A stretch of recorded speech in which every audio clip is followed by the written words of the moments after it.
संयुक्त किसान मोर्चा के आंदोलन का बहुत व्यापक प्रभाव पड़ा और लगभग 3,500 जो जिला पंचायत की सीटें थी बीजेपी उनमें से मात्र 600 जीत पाई। और ये तो जब हाल है जब बीजेपी की यूपी में सरकार है राज्य में।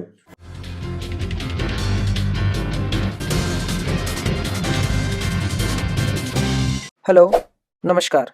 मैं आपके साथ सर्वेश कुमार, TRTI टीवी पर आपका स्वागत है। तो चलिए शुरू करते हैं। नमस्ते, सत श्री अकाल। आपके साथ किसान एकता मोर्चे के जरिए हम जुड़ रहे हैं और मैं आपको निवेदन करूंगा आप अधिक से अधिक जुड़ जाइए और इसको शेयर कर दीजिए।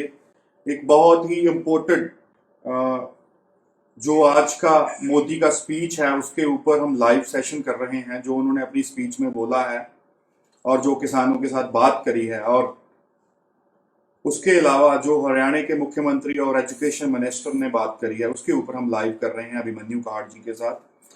अभिमन्यु जी, सबसे पहले आपका स्वागत। बहुत बहुत धन्यवाद। अभिमन्यु जी, आज मोदी लाइव हुए थे और उन्होंने स्पीच दी है। इससे पहले किसानों को और आम पब्लिक को मैसेज आए थे कि मोदी लाइव होंगे 14 तारीख को और किसानों के साथ बात करेंगे। आपने भी सुना होगा जो आप आज उन्होंने अपनी स्पीच में बोला है, उसको आप कैसे देखते हैं और क्या कहना चाहते हैं इस मसले के ऊपर आप? देखिए, इसमें सबसे महत्वपूर्ण बात यह है बलजीत भाई कि किसानों को मैसेज भेजे गए 2-3 दिन पहले सरकार के द्वारा कि 14 तारीख को प्रधानमंत्री मोदी किसानों के साथ बात करेंगे। जी। तो जो अपने मोर्चे पे भी काफी किसान बैठे और जो गाँव में भी जो हमारे किसान हैं, जो भोले भाले किसान हैं, उनके फोन आए कि भाई ऐसा ऐसा मैसेज आया है, तो क्या प्रधानमंत्री मोदी 14 तारीख को बात करेंगे। जी। तो हमने उनको पहले ही बता दिया था कि ये कि कोई नॉर्मल एक प्रायोजित कार्यक्रम होगा, उसमें कुछ ज्यादा होने जाने वाला है नहीं, और आज वो हमारी बात सही साबित हो गई। सबसे महत्वपूर्ण बात ये है कि प्रधानमंत्री मोदी ने आज कुछ जो प्रायोजित जो किसान होते हैं, जो इस तरीके से जो किसान इस तरीके से लाइव जोड़े गए उनके साथ कि जो प्रधानमंत्री मोदी की नीतियों की लगातार तारीफ करते जा रहे थे। शायद उन भोले वाले किसानों को ये भी नहीं पता होगा कि इनकी नीतियों के क्या फायदे हैं, क्या नुकसान है, लेकिन उनको एक तरीके से वहां बैठाया गया और प्रधानमंत्री मोदी की तारीफ कराई गई, प्रधानमंत्री मोदी के लिए ताली बजवाई गई। यानी अपने ही लोगों को इन्होंने बैठाया, अपने ही लोगों से खुद की तारीफ करा ली और अपने ही लोगों से ताली बजवा ली।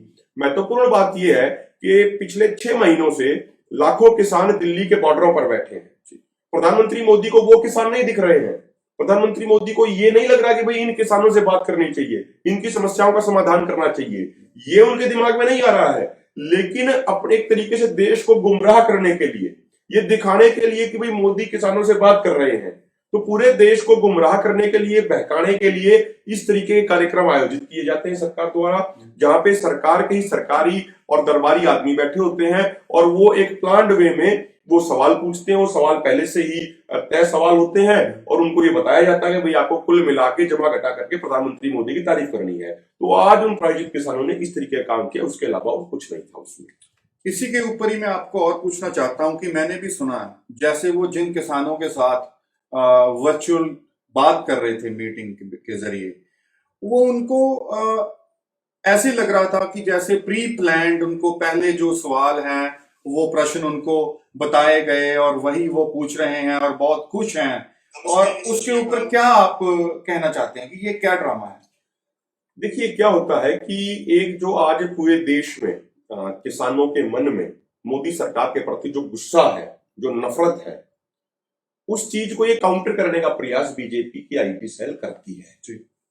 अब देखिए, जिस तरीके से पूरे देश में अभी मैसेज चला गया है कि बंगाल के अंदर किसानों ने बीजेपी का बोरिया बिस्तरा बांध दिया, किसानों ने बीजेपी को बंगाल में हरा दिया। पूरे देश में यह भी संदेश चला गया कि भाई यूपी के अंदर जो जिला पंचायत के जो इलेक्शन हुए, उन इलेक्शनों में किसान आंदोलन का बहुत व्यापक प्रभाव पड़ा, संयुक्त किसान मोर्चा के आंदोलन का बहुत व्यापक प्रभाव पड़ा और लगभग 3,500 जो जिला पंचायत की सीटें थी बीजेपी उनमें से मात्र 600 जीत पाई। और ये तो जब हाल है जब बीजेपी की यूपी में सरकार है राज्य में, तो वहां पे इतने बड़े पैमाने पे बीजेपी की हार हुई है, तो उससे एक संदेश पूरे देश में चला गया है कि किसानों के मन में बीजेपी को लेके बहुत गुस्सा है। जिस तरीके से बीजेपी के नेताओं ने, उनके प्रवक्ताओं ने किसान आंदोलन का, शहीद किसानों का मजाक उड़ाया, अब वो बीजेपी को बहुत महंगा पड़ रहा है। तो एक जो पब्लिक ओपिनियन है उसको मैनेज करने के लिए बीजेपी आईटीएसएल इस तरीके के कार्यक्रम आयोजित कराती है और उसमें क्वेश्चन भी प्लान होते हैं, उसमें लोग भी प्लांटेड होते हैं सारे तरीके से। मतलब वो सारे के सारे बस मोदी जी की तारीफ ही तारीफ कर रहे थे कि आपने ये अच्छा कर दिया, आपने वो अच्छा कर दिया। भाई किसानों के सामने तो आज बहुत सारी समस्याएं हैं। आज जो किसान मोदी जी से बात कर रहे थे उनमें से किसी भी किसान ने किसी समस्या की बात ही नहीं की। वो तो बता रहे थे जी ये अच्छा कर दिया, वो अच्छा कर दिया, ऐसी ऐसी योजनाओं की नाम लिए जा रहे थे जो योजना किसी ने सुनी ही नहीं थी। इसी के ऊपर मैं ये पूछना चाहता हूं कि ये एक मात्र स्टंट है और ऐसे नहीं लगता कि जो दिल्ली के बॉर्डरों के ऊपर किसान धरने के ऊपर बैठे हुए हैं, एजिटेशन कर रहे हैं पिछले 6 महीने से, ये उनके साथ खिलवाड़ कर रहे हैं कि उनकी खिल्ली उड़ा रहे हैं? बिल्कुल, आपने बिल्कुल सही बात कही इसमें कि मतलब भाई जहां पे प्रधानमंत्री का आवास है वहां से 40-50 किलोमीटर की दूरी पे लाखों किसान बैठे हैं। आज तक प्रधानमंत्री मोदी के मन में ये नहीं आया कि भाई इन किसानों की सुन ले। ये किसान भी हमारे देश के हैं। ये किसान वो हैं जिसे अन्नदाता कहा जाता है, जो अपना पेट काट के पूरे देश का पेट भरने का काम करता है। तो उसके साथ बातचीत करने का विचार इनके मन में कभी नहीं आया। लेकिन जो एक असली किसान है जो दिल्ली के बॉर्डरों पर बैठे हैं, उनकी बेइज्जती करने के लिए, उनका अपमान करने के लिए प्रधानमंत्री मोदी द्वारा इस तरह की वर्चुअल मीटिंग की जाती है। वो प्रधानमंत्री मोदी ये दिखाना चाहते हैं कि भाई असली किसानों से तो प्रधानमंत्री बात कर रहे हैं। प्रधानमंत्री मोदी कितना भी प्रोपोगेंडा कर लें, वो अपने प्रोपोगेंडा में सफल नहीं हो पाएंगे। देश का अन्नदाता, देश का किसान, 80 करोड़ किसान आज पूरे इस आंदोलन के साथ जुड़े हुए हैं। लाखों की संख्या में किसान दिल्ली के बॉर्डरों पर बैठे हैं। जो किसी कारणवश अभी दिल्ली के बॉर्डरों पे नहीं आ पाए हैं, वो तन मन धन से जहां भी बैठे इस आंदोलन के साथ जुड़े हुए हैं। बिल्कुल, आज ऐसी इन्होंने 2-2 हजार रुपये की एक किश्त जो किसानों के खातों में क्रेडिट करी है और उन्होंने बताया है कि हमने आज 2-2 हजार रुपये आपके बैंक खातों में डाल दिए। उसके ऊपर आपका क्या कहना है? देखिए, एक ये असली मुद्दे से मोदी सरकार भटकाना चाहती है पूरे देश को। ये इनको सिखाया जाता है। ये जो बीजेपी वाले हैं, इनकी मुझे लगता है शायद इनको इस तरीके से सिखाया जाता है। ये कभी असली मुद्दे पे बात नहीं करेंगे, ये मुद्दे को भटका देंगे हमेशा। प्रधानमंत्री मोदी ने आज 2,000 रुपए की किस्त जारी कर दी, जो साल में 6,000 रुपए दिए जाते हैं। हम मोदी सरकार से, पीएम मोदी से पूछना चाहते हैं कि भाई आपने 2,000 रुपए तो चलो दे दिए, लेकिन जो फसलों का उचित एमएसपी नहीं मिलने के कारण हर किसान को प्रति एकड़ प्रति फसल पे 10 से 15,000 रुपए का नुकसान हो रहा है। उसकी भरपाई कौन करेगा? बिल्कुल, 1 एकड़ पे किसान को एक साल में जो 2 फसल भी पैदा करता है तो उसको 20 से 25,000 रुपए का नुकसान हो रहा है प्रति एकड़। यदि किसी किसान के पास 5 एकड़ जमीन है तो उसको एमएसपी ना मिलने के कारण 1 लाख रुपए का नुकसान हो रहा है। तो 1 लाख रुपए के नुकसान की तो कोई बात नहीं कर रहा। वो 1 लाख रुपए का नुकसान कैसे खत्म किया जाए उस पर कोई प्रधानमंत्री बात नहीं करते हैं। लेकिन 2,000 रुपए का झुंझुना पकड़ा के किसानों को बहकाने और भटकाने का प्रयास किया जाता है। मैं इसमें छोटी सी बात और जोड़ दूं, एक ये ओईसीडी और आईसीआरईआर, ये बहुत बड़े संगठन है। ओईसीडी तो 36 देशों का संगठन है, आईसीआरईआर अपने यहीं का एक रिसर्च संगठन है। उन्होंने अपनी रिपोर्ट में ये कहा कि यदि पिछले 17 सालों में किसानों को सिर्फ वो एमएसपी दिया जाता जिसका वादा लगातार सरकारों ने किया, हम स्वामीनाथन के C2+50% के अनुसार एमएसपी की बात तो छोड़ दें, वो तो फिर बहुत ज्यादा हो जाएगा। जिस एमएसपी का वादा लगातार सरकारों ने किया था, जो एमएसपी हर साल CACP commission on agriculture cost and price ने घोषित किया था, यदि वही एमएसपी सिर्फ किसानों को मिल जाता तो पिछले 17 सालों में किसानों को 45 लाख करोड़ रुपए ज्यादा मिलने चाहिए थे, जो उन्हें दुगनी से ज्यादा हो जाती, कई गुना हो जाती। और आज भारत में किसानों के ऊपर संपूर्ण कर्जा कितना है? मात्र 10 से 12 लाख करोड़ का। और जो हमारा सरकारों के ऊपर बकाया है, जो सरकारों ने वादा खिलाफी की, वो है 45 लाख करोड़ रुपया। तो हमारे 45 लाख करोड़ रुपए तो कभी कोई बातचीत नहीं होती। लेकिन जो फसल खराब होने के कारण, सरकार की गलत नीतियों के कारण जो एक किसान कर्ज नहीं चुका पाता, उसके ऊपर ढिंढोरा पीटा जाता है, किसानों के पोस्टर बाहर लगाए जाते हैं, किसानों को बदनाम किया जाता है, किसानों को अपमानित किया जाता है। तो हम तो प्रधानमंत्री से ये कहना चाहते हैं कि भाई हमें कोई 2,000 रुपए की कोई भीख नहीं चाहिए। देश का किसान स्वाभिमानी है। ये किसान कौम स्वाभिमानी कौम है, ये ईमानदार कौम है।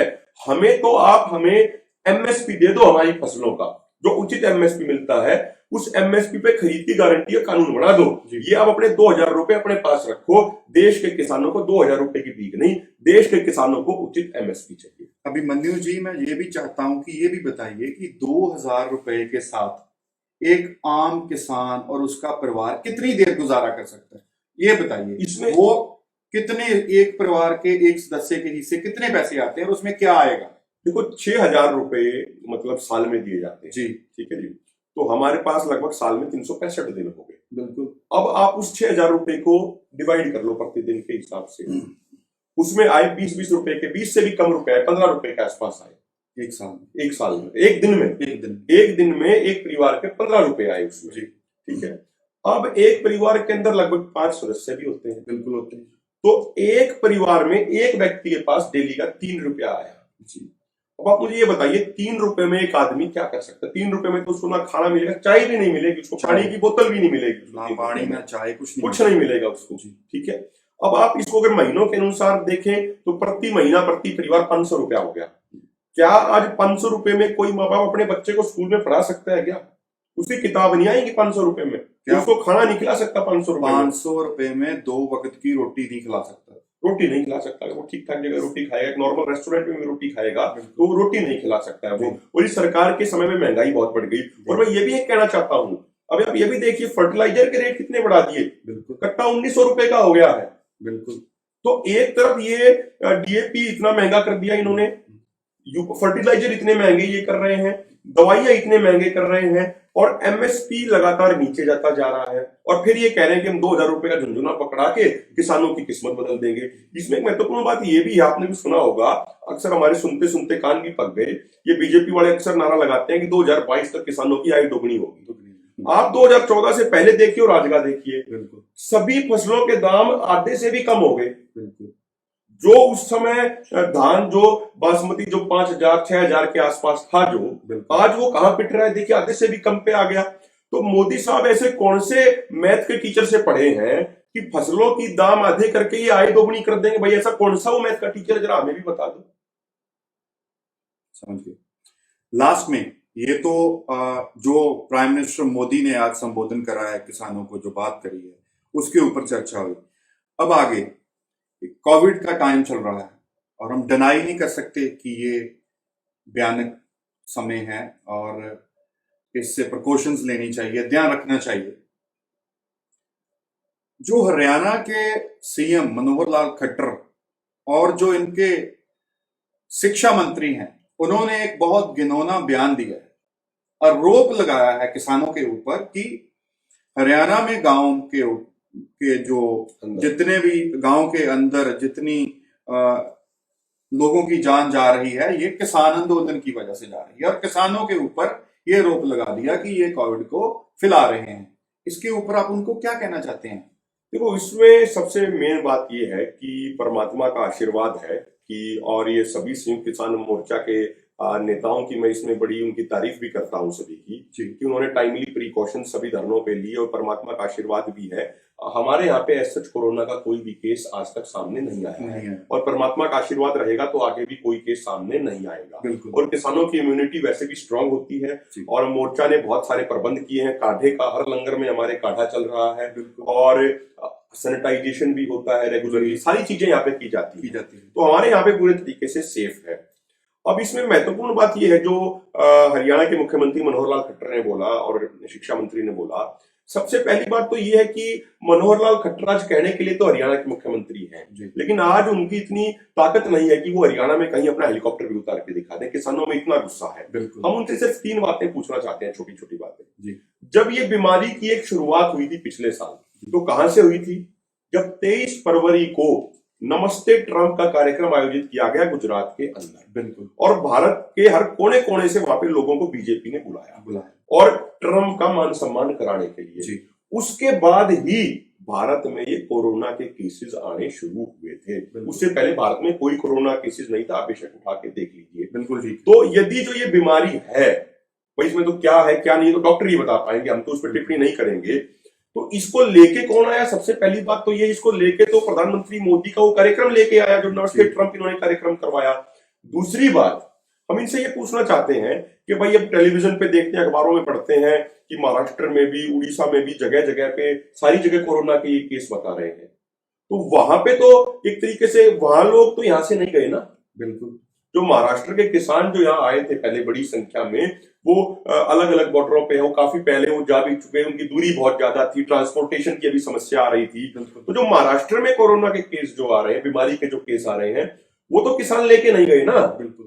तो वो केस कहां से आ गए, महाराष्ट्र में कहां से आ गए, केरल में कहां से आ गए, गुजरात में कहां से आ गए, उसका जवाब देना सरकार। तो सरकार अपना फेलियर छुपाने के लिए, हकीकत तो ये है कि हरियाणा सरकार की बात कर ले या केंद्र सरकार की बात कर ले, ये लोगों को ऑक्सीजन नहीं दे पा रहे हैं, ये लोगों को जरूरी सुविधाएं नहीं दे पा रहे हैं। एक साल पहले जो पीएम केयर फंड बनाया गया था, जिसमें छोटे छोटे बच्चों ने अपनी गुल्लक तोड़ के पैसे दिए थे, बड़े बुजुर्गों ने अपनी पेंशन में से, अपनी खून पसीने की कमाई में से जो पैसे दिए थे, वो पैसे कहां चले गए, उसका कोई हिसाब किताब नहीं है। आरटीआई के जरिए उसका जवाब नहीं दिया, लोगों को ऑक्सीजन नहीं मिल रही। अभी मैं कहीं पढ़ रहा था, एक ट्वीट पढ़ रहा था कि जो उस पीएम केयर फंड के तहत जो वेंटिलेटर मंगवाए गए पंजाब में, वो वेंटिलेटर ऐसे ही पड़े हैं, वो किसी काम के नहीं है, वो काम नहीं कर पा रहे हैं वो।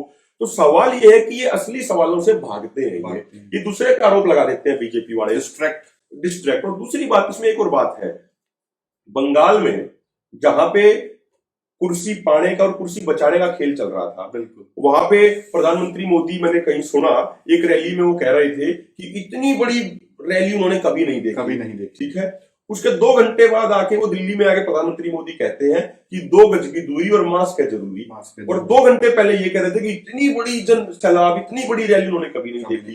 तो जो ये दोहरा चरित्र, जो दोहरे मापदंड की जो ये बातें हैं, ये बातें ठीक नहीं है। जब बंगाल में कुर्सी बचाने और कुर्सी पाने का जो खेल चल रहा था, राजनीतिक वो खेल चल रहा था, राजनीति चल रही थी, तो वहां तो इनको कोरोना की याद नहीं आई। कहीं और जगह जो केसेस हो गए, वहां तो इनको कोई चीज, किसी रूल की, किसी नियम की याद नहीं आई। अब ये क्या कर रहे हैं, ये किसानों को बदनाम करने के लिए ये बीजेपी की साजिश है और कुछ नहीं है। लेकिन हम ये कहना चाहते हैं मनोहर लाल खट्टर को और जो कंवरपाल गुर्जर शिक्षा मंत्री हैं कि आपने बहुत हथकंडे अपनाए, पहले भी हथकंडे अपनाए। ये हरियाणा की ऐसी, ये हमारा दुर्भाग्य है हरियाणा का होने के नाते। मुझे बड़ा दुख भी होता है कि जब 26 नवंबर को हमारे किसान आ रहे थे, इन्होंने सड़कें खुदवा दी थी, लाठीचार्ज करवाया था, आंसू गैस के गोले छोड़े थे, लेकिन उसके बावजूद किसान आगे बढ़े थे। इन्होंने फिर हमें खालिस्तानी बताया, फिर हमें आतंकवादी बताया, फिर हमारे ऊपर फॉरेन फंडिंग के आरोप लगाए, पता नहीं क्या क्या आरोप लगाए, लेकिन वो सारे आरोप झूठे साबित हुए। किसान कौम ईमानदार कौम है और ये झूठे आरोपों का हमारे ऊपर कोई असर नहीं पड़ने वाला है। आंदोलन ऐसे ही मजबूत रहेगा, आगे और भी मजबूत होगा। और एक आखिरी बात, इसमें मनोहर लाल खट्टर एक बात बड़ी कह रहे हैं, वो आम लोगों को बहकाने के लिए, कि भाई मनोहर लाल खट्टर ने कहा, जब मैं उनका सुन रहा था, कि अभी किसान चले जाएं और बाद में फिर सरकार उनको इसी जगह आके बैठने को दे देगी। हम मनोहर लाल खट्टर को ये कहना चाहते हैं कि मनोहर लाल खट्टर जी, आपकी परमिशन से नहीं बैठे हैं, आपने तो पूरा दम लगा दिया था कि हम यहाँ पे ना पहुंच पाए, आपने तो पूरा जोर लगा दिया था, पूरा प्रशासन आपने लगा दिया था, हर तरह की आपने गलत हरकत की हमें रोकने के लिए। सरकारों का काम तो होता सड़कें बनवाना, लेकिन आपने तो सड़कें खुदवा दी थी हमें रोकने के लिए। हम जो किसान कौम जो यहाँ बैठी है, जो पंजाब हरियाणा के जो लाखों किसान यहाँ बैठे हैं, ये अपने दम के ऊपर बैठे हैं, ये अपनी मेहनत, अपने त्याग, अपने जोश और अपने जज्बे के ऊपर बैठे हैं। ये किसी राजनीतिक पार्टी के भीख के आधार पे नहीं बैठे कि किसी राजनीतिक पार्टी ने इनको आने दिया। हमारे अंदर दम था, हमारे अंदर साहस था, हमारे अंदर शौर्य था, इसीलिए डंके की चोट पे यहाँ आके बैठे हैं और यहीं पे बैठे रहेंगे जब तक हमारी मांगे पूरी नहीं होंगी। सरकार तीनों काले कानून वापस ले ले, सरकार एमएसपी गारंटी कानून लागू कर दे, हमें यहाँ बैठने का कोई शौक नहीं है, हम उठ के चले जाएंगे। और यदि बीजेपी वाले नेताओं को, जो कोरोना की बड़ी बड़ी बातें करते हैं, यदि इनको सच में ये लगता है कि भाई किसानों की सेहत बहुत इंपॉर्टेंट है और किसानों की इनको चिंता है, तो ये 1 मिनट के अंदर हमारी दोनों मांगे पूरी कर दे। हमारी दोनों मांगे पूरी हो जाएंगी, हम यहाँ से उठ के अगले ही मिनट हम यहाँ से उठ के चले जाएंगे, हमें यहाँ बैठने का कोई शौक नहीं। बहुत बहुत धन्यवाद अभिमन्यु जी आपका। इसमें मैं एक बात और ये कहना चाहूंगा सभी साथियों से, देखिए, जो ये किसान एकता मोर्चा है, ये पेज है, ये बड़ी मेहनत से बलजीत भाई हैं, हमारे जो संयुक्त किसान मोर्चा की तरफ से आईटी सेल के हेड हैं, ये पूरा इनका आइडिया था और पूरी इनकी मेहनत थी, पूरी इनकी टीम की मेहनत थी और संयुक्त किसान मोर्चा के सभी सीनियर नेताओं का योगदान था और इनको मार्गदर्शन था जो मोर्चा के नेताओं ने दिया। तो आज ये मोर्चा की एक आईटी सेल इतनी मजबूत आईटी सेल बन गई है कि इसने बीजेपी और अन्य राजनीतिक पार्टियों की आईटी सेलों को घर में बैठा दिया है, उनको बेरोजगार बना दिया है। ये सब आप लोगों का भी इसमें बड़ा योगदान है। सरकार कई बार, देखो मैं तो टेक्निकल एक्सपर्ट नहीं हूं, लेकिन मुझे सुनने को मिलता है कि ये पेज की रीच भी डाउन कर देते हैं, सरकारों के पास ऐसी चीजें होती हैं। तो इसीलिए मेरा आपसे निवेदन है, ऐसे समय में आपकी और जिम्मेदारी बढ़ जाती है कि आप अधिक से अधिक अपनी ड्यूटी मान के, आप जहां भी बैठे हैं, दुनिया के जिस भी कोने में बैठे हैं, यदि आपके दिल में किसान बसता है, आपके दिल में ये आंदोलन बसता है, तो इन वीडियोस को अपनी जिम्मेदारी मान के अधिक से अधिक शेयर किया कीजिए, अधिक से अधिक लाइक किया कीजिए पेज को। जो आप लाइक करते हैं, जो आप शेयर करते हैं, जो आप कमेंट करते हैं, आपका कोई सुझाव भी हो, ये पूरी आईटी सेल के लिए एक तरीके से जैसे किसी बीमार के लिए दवाई काम करती है, किसी भूखे के लिए रोटी काम करती है, इस तरीके से आपके लाइक और शेयर पूरी आईटी सेल के लिए काम करते हैं। इनका उत्साह बढ़ेगा, ये मेरा हाथ जोड़ के विनम्र निवेदन। आपका बहुत बहुत धन्यवाद, शुक्रिया। और आप सबका भी जो आप हमारे साथ जुड़े थे, आगे भी हम लोग ऐसे ही अगर कोई भी अपडेट आता है तो हम आपके साथ शेयर करेंगे। धन्यवाद, शुक्रिया। इसी के साथ अगर आप इस वीडियो को फेसबुक पर देख रहे हैं तो पेज को जरूर लाइक करें। अगर आप इस वीडियो को यूट्यूब पे देख रहे हैं तो हमारे इस चैनल को सब्सक्राइब करें। साथ ही लगे बेल आइकन को भी दबाएं ताकि हर नोटिफिकेशन आप तक जल्द से जल्द पहुंच सके। हमारे साथ जुड़े रहने के लिए आपका तहे दिल से धन्यवाद। Thank you.